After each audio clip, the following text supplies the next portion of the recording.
নির্ভরশীল চিন্তা। আসসালামু আলাইকুম রহমতুল্লাহ।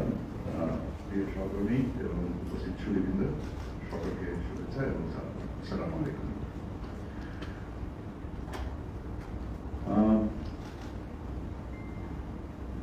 ইংল্যান্ডের বিখ্যাত প্রধানমন্ত্রী মার্গারেট থ্যাচারের একটা কথা আমার মনে পড়ছে। উনি ফেমাসলি বলেছিলেন যে government business of business is not to do business. এই কথাটা দিয়ে আমি কথাটা শুরু করতে যাচ্ছি যে আমরা দেখেছি কালের আবর্তে এটা প্রমাণিত হয়েছে যে সরকার যে জাতীয়করণ করেছিল আমাদের শিল্পগুলো, এই সিদ্ধান্ত ভুল ছিল। সরকার যে শিল্প প্রতিষ্ঠানগুলো প্রতিষ্ঠা করেছিল অনেক ক্ষেত্রে এই সিদ্ধান্তগুলো ভুল ছিল। তার একটা প্রকৃষ্ট উদাহরণ হচ্ছে আমাদের যে textile maker, Kurigram textile maker আছে, আমরা দিতে যাচ্ছি, হস্তান্তর করতে যাচ্ছি, প্রতিষ্ঠানটা দুঃখজনকভাবে সফল হয়নি। চলে আসেন, সামনে থেকে চলে আসেন।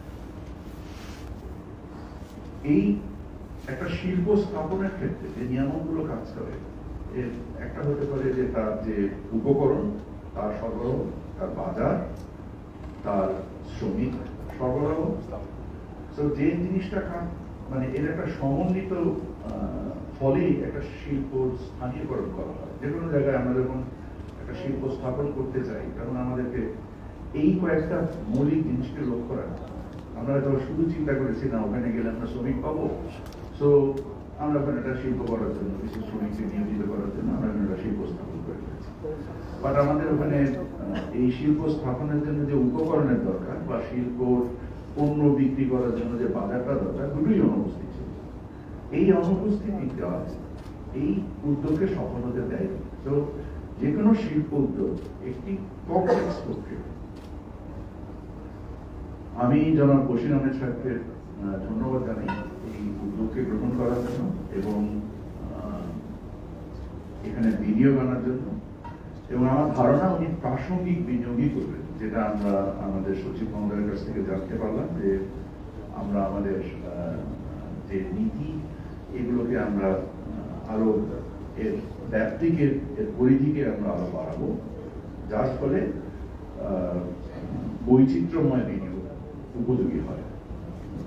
আমি BTMC ex-chairman Mr. Zia, who is with us, I thank him very much for এই জিনিসটাকে উপযোগী করে তোলার জন্য, and also the current chairman who is taking the current lead এই রেখে যাওয়া কাজগুলোকে বাস্তবায়ন করার জন্য।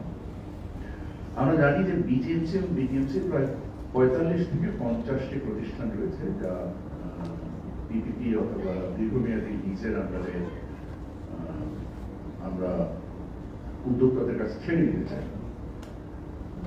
আমরা সচিব মহোদয়ের কাছ থেকে জানতে পারলাম যে কি প্রক্রিয়ায় এই জিনিসগুলো ঘটানো হচ্ছে, এবং আপনারা জেনে খুশি হবেন যে গত 6 মাসে প্রায় 3টি শিল্প অলরেডি হস্তান্তর করা হয়েছে এবং বাকি বেশ কয়েকটি শিল্প প্রক্রিয়াধীন আছে। আমি আজকের অনুষ্ঠানে আসতে হাজির হয়েছি শুধু এই কারণে, আমার ব্যস্ততার মধ্যেও, যে আমি এটাকে একটা মার্কেটিং স্পেস হিসেবে নিতে চাই। আমি যারা সম্ভাব্য বিনিয়োগকারী আছেন তাদেরকে বলতে চাই যে এখন সরকার কোনো সম্পর্কের ভিত্তিতে সিদ্ধান্ত নিচ্ছেন না। সরকার সিদ্ধান্ত নেবেন আপনাদের যোগ্যতার ভিত্তিতে, আপনাদের প্রস্তাবের ভিত্তিতে। তো দয়া করে অসম্ভব সুন্দর রিসোর্স এই প্রতিষ্ঠানগুলো, এগুলোকে ব্যবহার করুন, নিজে লাভবান হন, দেশকে লাভবান করুন, অর্থনীতিতে অবদান রাখেন, সরকারের কর্মসংস্থান সৃষ্টি করুন দেশের মানুষের জন্য, এবং নিজেও লাভবান। আমরা জানি, আমি মানে যদি আমাকে এখানে ব্যবসায়ী হিসেবে পরিচয় দেওয়া হচ্ছে, আমার ব্যবসায়ী পরিচয় নেই বলে আমি বারবার নিজেকে উপস্থাপন করার চেষ্টা করি, কারণ আমি ব্যবসায়িক পরিচয়ে আসলে পরিচিত হতে চাই না। বা তার মানে এই কাজে আমার ব্যবসায়িক জ্ঞান অনুপস্থিত, আমার ব্যবসায়িক জ্ঞান উপস্থিত। আমি মনে করি যে সরকার যে নীতিতে পিপিপি বা লিজে একটা প্রকল্প দিচ্ছে, দীর্ঘমেয়াদে একজন বিনিয়োগকারী যখন একটা অঞ্চলে কিছু জমি সংগ্রহ করেন, ওনার একটা ভবিষ্যৎ মূলধনী লাভের আশা থাকে যে এই জমি থেকে আমি একদিন এর মূল্য বাড়বে, আজকে আমি যেটা 100 টাকা দিয়ে কিনেছি এটা এক সময় 1000 টাকা দাম। এখানে এই সুযোগটা নেই।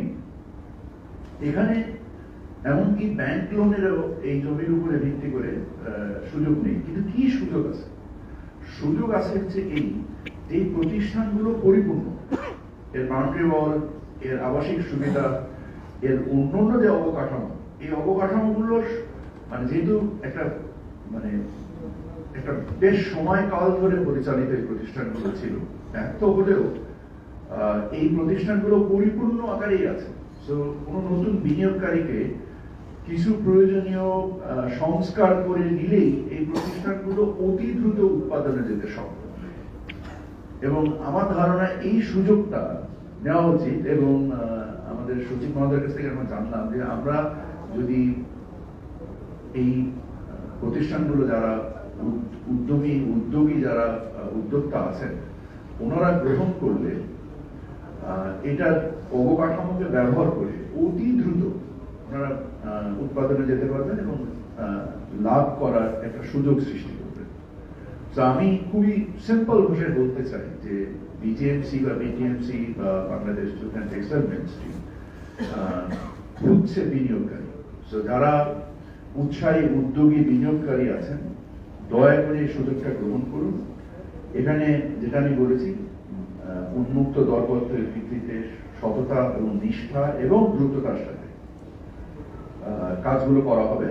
তো সুযোগটা নিয়ে নিন, দেশকে লাভবান করুন, নিজে লাভবান হন, এবং সর্বোপরি আমরা সেটাই আমাদের সকলের লক্ষ্য। তো আমি আমার বক্তব্য দীর্ঘায়িত করতে চাই না।